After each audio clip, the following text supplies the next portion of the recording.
Good afternoon, everyone.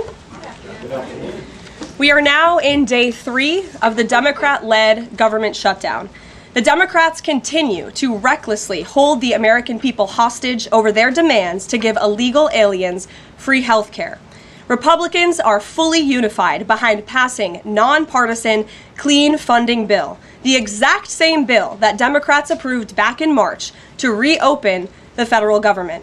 But those same Senate Democrats are now voting against this clean funding bill and keeping the people's government closed. I understand Democrats will have an opportunity very shortly here to change course, and we hope that they will. There are significant personal impacts on millions of Americans as a result of this current government shutdown. The 1.3 million men and women of America's Army, Navy, Air Force, Marine Corps, Coast Guard, and Space Force who serve honorably and put their lives on the line to defend us all are not being paid. Military families are already seeking out food assistance because of financial anxiety caused by this Democrat shutdown. According to new reporting from the Military Times, staff members at the Armed Services YMCA food pantry distribution location near Fort Hood in Texas found a line of military families stretched around the side of the building yesterday at 5 in the morning. According to the staff who work there, that is, quote, not happened ever. They've already had a 34% increase this week over past weeks. President Trump and Republicans fundamentally believe we have a sacred responsibility to protect and provide for our military families with the resources they need to thrive. If Democrats believe in this very simple premise too, they should end this shutdown immediately. Unfortunately, the severe impacts of the Democrat shutdown extend beyond our troops. Nearly 7 million mothers, infants, and low-income families who rely on government-run food assistance will be in jeopardy if the WIC program runs out of money in the weeks ahead. The more than 13,000 air traffic controllers who ensure that Americans fly safely in airports across the country are currently working without pay. The National Flood Insurance Program is in danger of lapsing, which could leave families without necessary help if a disaster strikes, and we are in the middle of hurricane season. Critical services offered at Social Security field offices are reduced for senior citizens and disabled Americans. Helpful transition assistance programs are not being provided for veterans who fought to defend our country and are now trying to re-enter civilian life. The economic consequences of this shutdown are piling up every day. Policymakers, markets, and even the Federal Reserve are flying blind at a key juncture because BLS and BEA data are on hold until the government reopens. Democrats shutting down the federal government to give health care to illegal aliens could lead to lower growth and higher unemployment rates for Americans. According to a new memo from the Council of Economic Advisors, the U.S. economy could lose $15 billion of growth domestic product each week. Every single week, the Democrat shutdown extends, with a month-long shutdown leading to an additional 43,000 unemployed people. Small businesses are likely to encounter delays in receiving federal loans. Mortgage applications will likely shrink. And just this morning, Business Roundtable, an association of more than 200 CEOs of Americans' leading companies representing every sector of the U.S. economy, put out a statement urging Congress to pass the clean CR that will once again come before them in the Senate floor in just a few moments. Quote, a fully functioning government is essential for American businesses, workers, and consumers, while policymakers continue working on a full-year funding package and other pressing issues. Again, that is a quote from the Business Roundtable. What's clear is that the Democrats' actions account to an intentional sabotage of our country and our people by shutting down our government. This madness must end. President Trump and Republicans are calling on Democrats to reopen the government immediately on behalf of the American public. All we need are 5 Democrat senators to do the right thing and to stop this shutdown. Call your Democrat senator and tell them to vote yes to reopen the government. On another matter, despite the Democrat shutdown, President Trump's efforts to make America safe again continue. President Trump believes that American cities should be the safest places on earth, and he is committed to making this a reality. We've already seen that President Trump successfully made D.C. safe again in only a few weeks. That same crime crackdown will continue to happen in cities across the country and is happening in Portland, Oregon. President Trump will end the radical left's reign of terror in Portland once and for all.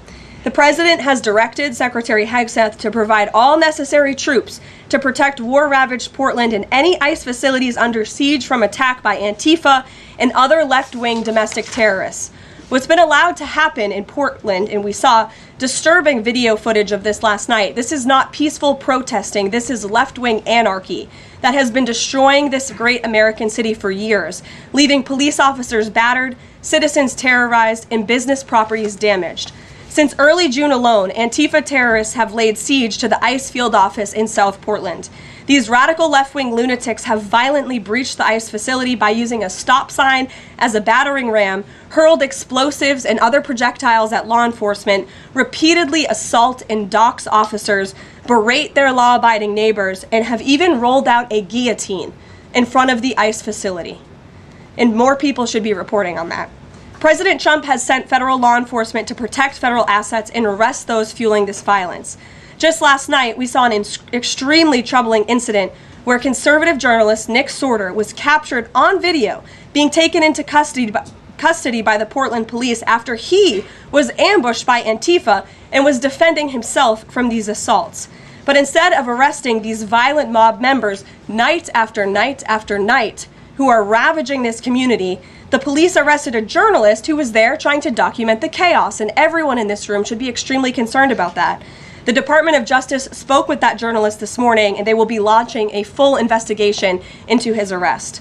This incident is part of a troubling trend in Portland where left-wing mobs believe they get to decide who can visit and live in their city. It is not their city. It is the American people's city, and President Trump is going to restore that. I just spoke with the president about this, and he has directed his team here at the White House to begin reviewing aid that can potentially be cut in Portland. We will not fund states that allow anarchy. There will also be an additional surge of federal resources to Portland immediately, including enhanced CBP and ICE resources. Law and order will prevail, and President Trump will make sure of it. With that, I'll take your questions, and we will begin today's briefing with our new media seat, Amanda Head from Just the News. Amanda, thank you for being here. Thank you, Karoline. On that most recent topic that you mentioned, reportedly Portland police have not been able to engage protesters to the degree that they normally would. Does the president plan on handling this from that angle as well with city leaders? Yes.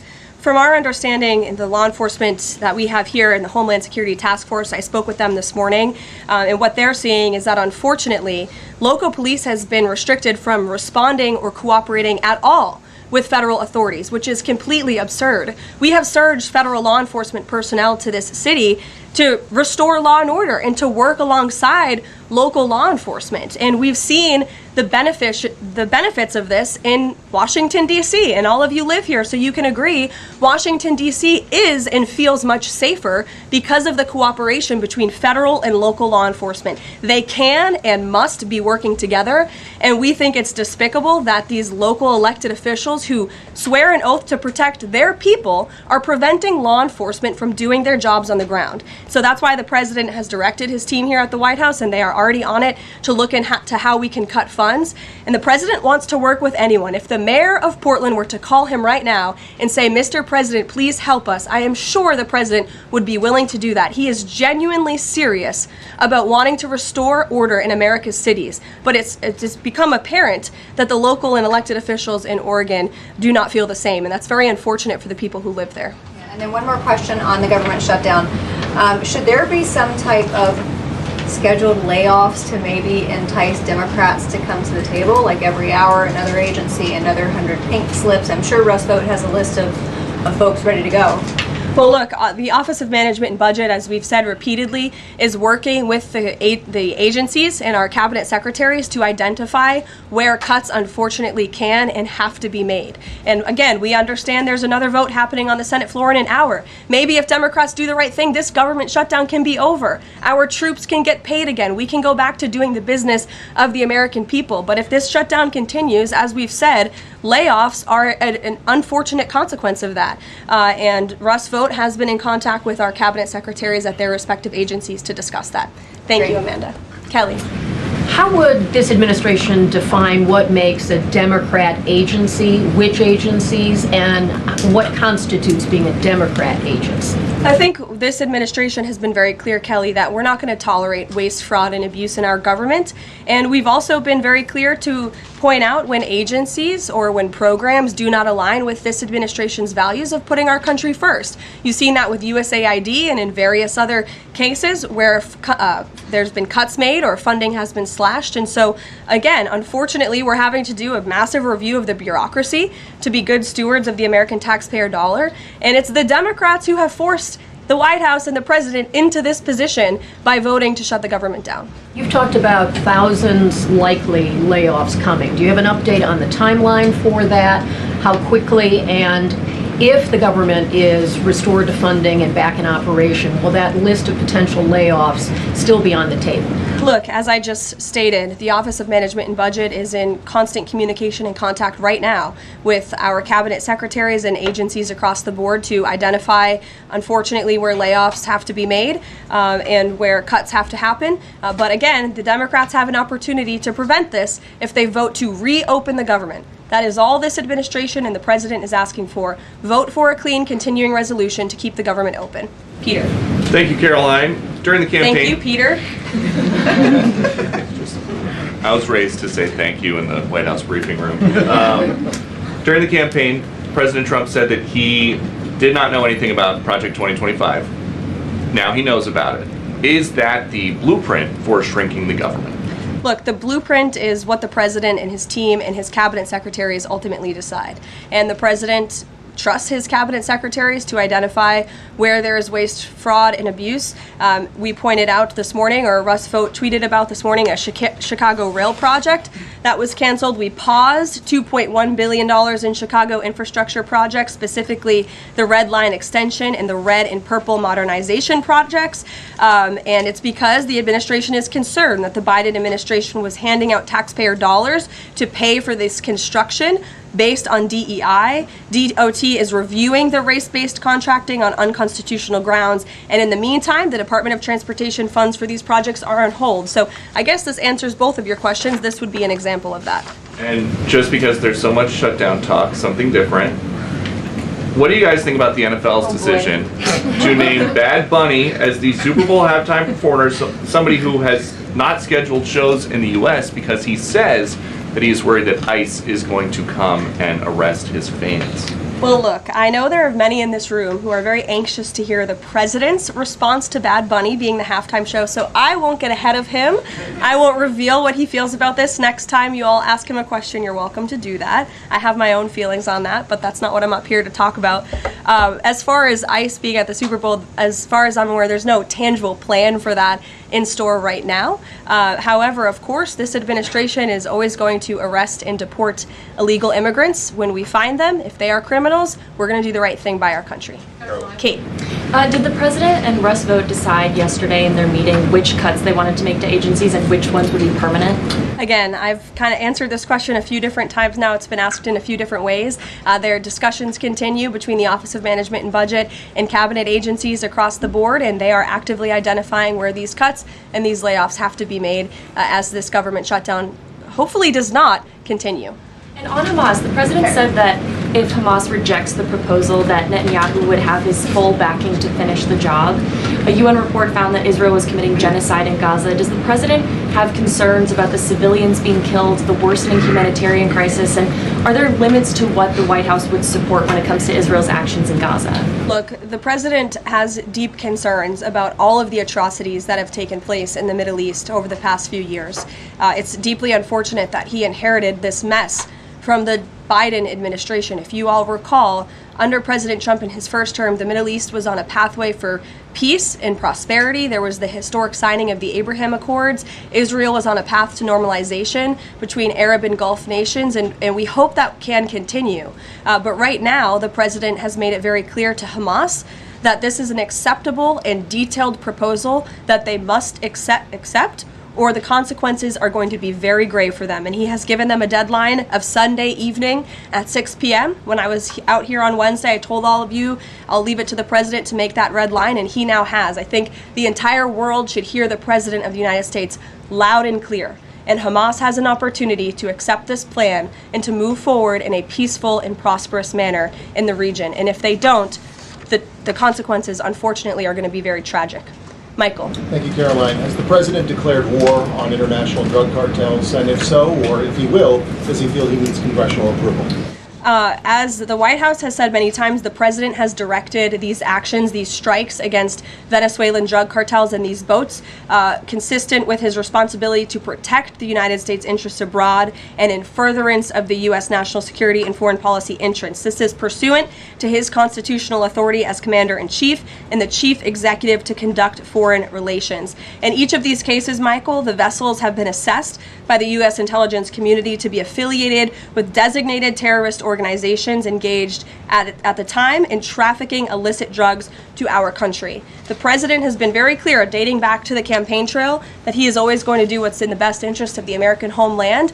And he also promised the American people he was going to end the drug epidemic that has taken far too many American lives. And you're seeing those actions play out almost every single day here. One last question on the shutdown, Caroline. Hakeem Jeffries has said that President Trump is in the Presidential Witness Protection Program since the shutdown has begun. What's the White House's reaction to that? That's just more ridiculous fodder from Hakeem Jeffries. As you all know, because you're here every day, the president is literally working around the clock right now. I think he has a swearing-in ceremony, or he already did. He has several meetings on the books today. He literally works 24/7. Anyone who works in this place or covers this place, as you all do, knows that to be true. And Hakeem Jeffries and the Senate Democrats should get back to work in a few minutes and vote to reopen the government. Emily. Thank you, Caroline. You spoke earlier about the energy and infrastructure projects that Director Vogt paused. Will the White House agree to restore that funding as part of the deal to end the shutdown? Well, I won't make any agreements here. Senate Republicans are talking with their colleagues on the Democrat side, but right now, Russ Vought is doing what he's been tasked to do in the midst of this government shutdown, which is to look at funds that need to be temporarily halted or need to be canceled. And Chicago is just another example of that. Karoline? Go to Libby in the back. Thank you, Caroline. I have two questions for you. One on the FDA, but first on the shutdown. Sure. Will the administration, if this government shutdown ends, still move forward with firing thousands of federal workers? Look, as I've said repeatedly, Libby, right now we want the government to be open. Layoffs are an unfortunate consequence of a government shutdown, and it's something the administration is examining. If the government is reopened, we're going to get back to doing what we were doing last week and the week before, working on the issues that the American people care about. And then on the FDA, they just approved that new abortion pill, and it's causing a lot of uproar among Republicans. What is the president's response to that, and does the administration plan to have that FDA approved? Well, the Secretary of Health and Human Services, Bobby Kennedy, has put out several statements on this. The HHS's decision, it's not an endorsement of this drug by any means. They are just simply following the law. And as they put out in their statement, by law, the Secretary of Health and Human Services must approve a generic drug application if the application demonstrates the generic drug is the, quote, same as the brand name drug. Generic applicants are not required to submit independent evidence proving safety and effectiveness. As such, FDA's decision to approve a second generic version does not address the merits of the current safety program. HHS is reviewing adverse effects to ensure that FDA's required safety program for the drug is sufficient to protect women. This safety review equally applies to generic versions of this drug. So FDA and HHS are following the law. It's, again, not an endorsement of the drug itself. Mary. Thanks, Caroline. Two questions on the shutdown. You've argued that these impending layoffs are necessary to keep essential services up and running, but that has never been the case in any previous shutdown. Even when the government was shut down for 35 days in Trump's first term, you've never had to lay off thousands of workers to keep essential services up and running. So why are layoffs now necessary in this shutdown? Because we have an administration and we have a president who are wholeheartedly focused on restoring fiscal sanity to our government and doing the right thing by the American taxpayer. We are $37 trillion in debt, and the federal government is currently shut down. There is no more money coming into the federal government's coffers. And as you've also seen since the beginning, in January, this administration is focusing on waste, fraud, and abuse. And so Democrats have given this administration an unenviable choice to have to take a look at the balance sheet and identify where these cuts and layoffs can be made. And you just said this is an unenviable choice, that this is an unfortunate consequence, but the president has described this as an unprecedented opportunity to lay off additional workers. He's posted a video likening Russ Vogt to the Grim Reaper. So which is this? Is this an opportunity to fire more workers or an unfortunate consequence? Look, the president likes to have a little fun every now and then, and I think both things can be true at the same time. The Democrats have given the administration this opportunity, and we don't like laying people off. Nobody takes joy in that around here, and if you think that, then I think that's very sad. You view the White House and our staff as wanting to put people out of work. Nobody wants to do that, but sometimes in government you have to make tough decisions. Carrie. Going back to Portland, as far as the city council there is concerned, they appear to be very sympathetic towards the protesters over at the ICE facility. Is the White House considering invoking the Insurrection Act over in Portland? Is that something they are considering also? As far as the Portland City Council is concerned, are they looking at the members there who are appear to be helping out the protesters as far as suggesting to get burner phones, et cetera, et cetera? That's not something I've heard that's under consideration or discussion at this time. Caroline. Caroline. Who's ever yelling in the back? Go ahead. Me. Sure. Thank you. Bianca Gracia here, and I have a question. This week, the Democrats have chosen illegals over hard-working Hispanic Americans during Hispanic Heritage Month, causing the White House to cancel the celebration with the president. Is the president open to letting the Hispanics, who overwhelmingly voted for him, have their own siesta fiesta in the White House lawn opposed to the fancy, we don't need fancy schmancy, right? You can give us the backyard and we'll fill it all in and have in our own fiesta. Is the president open to that? I had no idea she was going to ask that question. I just want to preface that. I've never met you. I just want to say that, but welcome to the briefing room. I love your energy. I can't personally unilaterally promise the South Lawn grounds. We have some construction going on out there, but I know that everyone here views it as very unfortunate we had to cancel or hopefully just reschedule the Hispanic American Heritage Month event, and it's because we are working around the clock during this government shutdown. When the Democrats vote to reopen the government, that event will be back in the planning stages. Thank you. You're welcome. Brian, go ahead. Thank you very much. Welcome to the briefing room, by the way. I was with the Secretary of War and the Attorney General in Memphis just the other day as we were going to a command center, and I noticed a billboard along the highway that said, "Memphis welcomes the National Guard." Now, what is your message today to Democrat mayors watching us right now that suffer from TDS and they cannot get Trump out of the way to saving their city, Portland being one of them? They should do the right thing by their citizens, Brian. They should call the president, they should call the White House and say, we want to work with you. And in Memphis, we are seeing some cooperation. As you saw from that billboard, the people of Memphis are loving this, and they are very grateful for the federal government's efforts. And federal law enforcement is there. We're working alongside local law enforcement. We'd like to see it ramped up a little bit because we want to make progress, and we want to arrest as many bad criminals as we can. Since Monday, I do have some updated statistics from the Homeland Security Council this morning. Since Monday, 153 arrests have been made in Memphis, including 5 gang members. 48 illegal guns have been seized, and 5 missing children have already been recovered. Last night, 60 arrests were made and 21 illegal firearms were seized. Arrests from last night include a suspect wanted for rape of a child under 13, first-degree murder, breaking and entering, aggravated assault, illegal drug possession, and many more. So we continue to see good results coming in through Memphis, and the president is very excited about making Memphis safe again. In the blue. Thank you. At the top of the briefing, you made a statement about that the Democrats are interested in giving health care to illegal immigrants. Yes, they are. U.S. law already prohibits that. It's a 1996 law saying that they cannot give unauthorized immigrants any federally subsidized health care coverage through Medicaid, the Affordable Care Act, or the Children's Health Insurance Program. There seems to be a disconnect in the messaging. Are you denying that Medicaid money has never gone to illegal aliens in the United States of America? I'm not denying anything. I'm asking you if you can explain the disconnect in the messaging. I most certainly can. The Democrats' proposal, their continuing resolution, let me just reiterate, the Republicans' continuing resolution was a clean continuing resolution. There was no partisan politics injected into it. There were no conservative wish lists injected to it. What the Republicans want, and still want to this very second, is a clean continuing resolution to fund the United States government. What did the Democrats want in their continuing resolution? They inserted a provision to undo a provision in the Working Families Tax Cut, the One Big Beautiful Bill, that ended taxpayer-funded health care illegal benefits for illegal aliens. Democrats' proposal would require Medicaid to pay more for emergency care provided to illegal aliens than Medicaid does for American patients who are disabled, elderly, or children.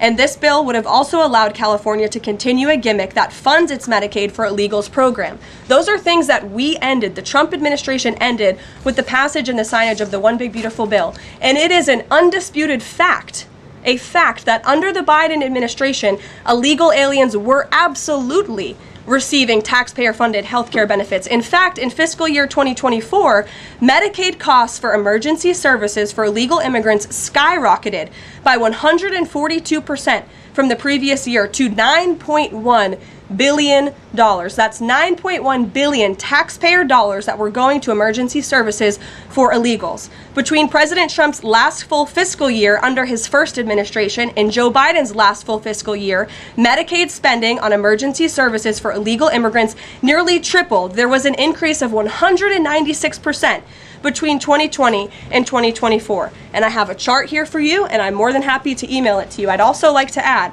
because some were asking dishonest questions yesterday about emergency rooms. In Southern California, according to healthcare professionals in 2023, under the Biden administration, Southern California's, quote, entire healthcare system was being bombarded with illegal immigrants and forcing American patients to endure longer wait times. In Denver, Colorado, the CEO of Denver Health stated that 8,000 illegal immigrants made 20,000 visits to the city's health system in 2023, leaving an uncompensated bill totaling over $10 million. So when a legal alien goes to the emergency room, who's paying for it? The American taxpayer. The main safety net hospital in Denver had to turn away patients due to the massive influx of illegal immigrants into the community, and UC Health Hospitals in 2024 reported their system was under stress from an increasing number of migrants. As a result, according to the head of emergency departments and urgent cares across the hospital system, quote, access is impeded for everyone. These are healthcare professionals who dealt with this directly, and there's a lot more where that came from. It is an undisputed fact that Democrats want to give taxpayer-funded healthcare benefits to illegal immigrants, period. Ed. Yeah, thank you, Karoline. Is the president talking directly to Democratic senators to try and get their vote for a clean CR? The Senate Republicans are speaking directly with moderate Democrats. I understand those conversations have become very serious, and we hope positive in the right direction so that Democrats will do the right thing. I don't know if you saw overnight a refinery in California went up in flames. Is the president going to help the governor should gas prices spike, or could he help the governor? Look, I know the administration and the White House are aware of that situation that took place. I don't have any announcements for you, Ed, on that. Has the president seen the first draft of the commemorative coin that the Treasury is doing for the 250th anniversary? It has his face on it. Oh, I'm not sure if he's seen it, but I'm sure he'll love it. Kara. Thank you, Caroline. It's now being reported that former President Biden's DHS and TSA placed peaceful January 6 protesters and even Americans who refused to wear masks during COVID onto watch lists usually reserved for terrorists. Most of these people were not charged with crimes. Does the White House have a comment on the prior administration violating the free speech and due process of these Americans? And where is the outrage from the left that claims to stand for due process and free speech? And after that, I have another question about protecting journalists from Antifa. Sure. Well, Kara, to your first point, please send me that report. That's certainly very concerning. I haven't seen it myself, but if indeed that was happening, it's something I'm sure the Department of Justice and the FBI would deem worthy of looking into. Well, and journalists, as you mentioned earlier, are being increasingly attacked by leftist protesters. I was actually assaulted outside of President Trump's United Nations speech, and I think the White House is aware that a Portland journalist was almost blinded by an Antifa protester. This has been a problem that's gone on for years, and police often say that their hands are tied.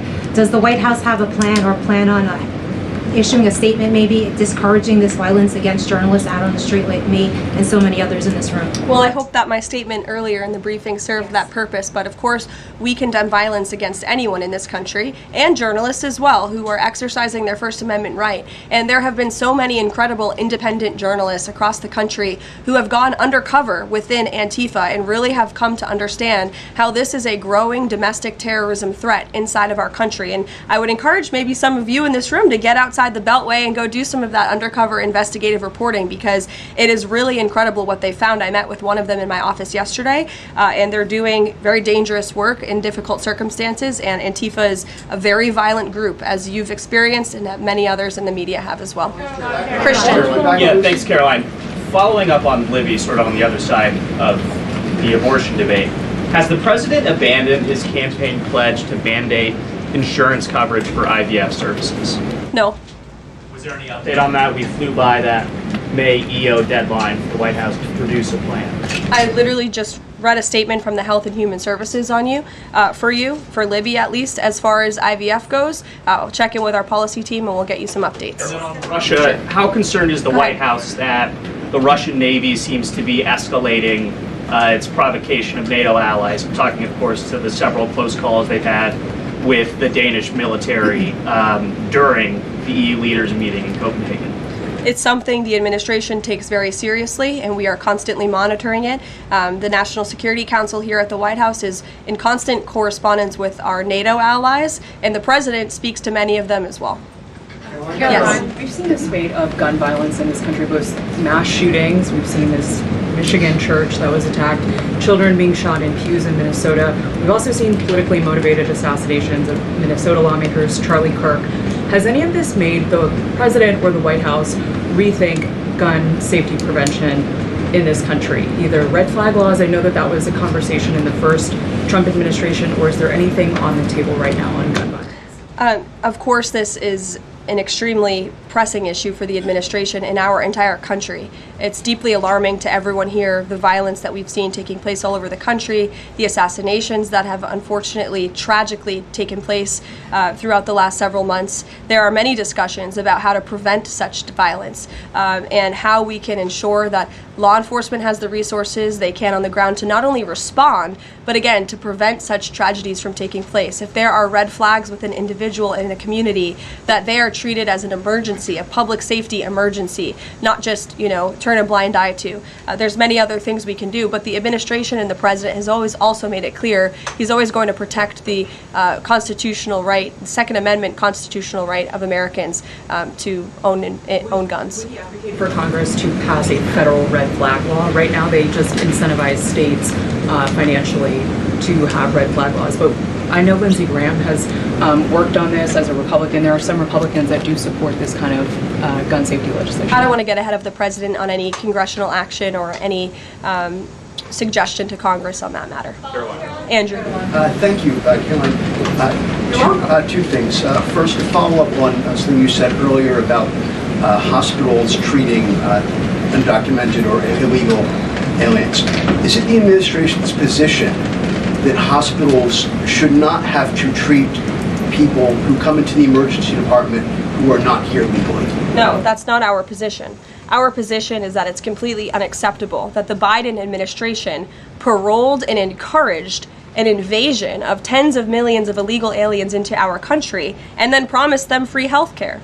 And the Democrats are on the record repeatedly stating that they believe illegal aliens should have healthcare benefits, free healthcare benefits in the United States of America. So that is a recipe for a disaster. Of course you're going to encourage a mass illegal invasion of our country, which is exactly what happened. And we've seen the unfortunate consequence of that, where American patients are being put last, where American patients are having to wait in wait rooms, where grandmothers and grandfathers are waiting hours and hours for care because they're being put behind the line to illegal aliens. And we don't agree with that. We don't support that. That's why the administration is desperately trying to fix it and deport the tens of millions of illegal aliens that the Democrats and the Biden administration allowed into our country. And we'd love to continue doing that work so long as the federal government is reopened. And there are many federal law enforcement agents and officers right now who are working without pay. That's unacceptable. The Democrats need to reopen the United States government, and we hope that they will do the right thing on the Senate floor in just a few moments. Thank you, everyone.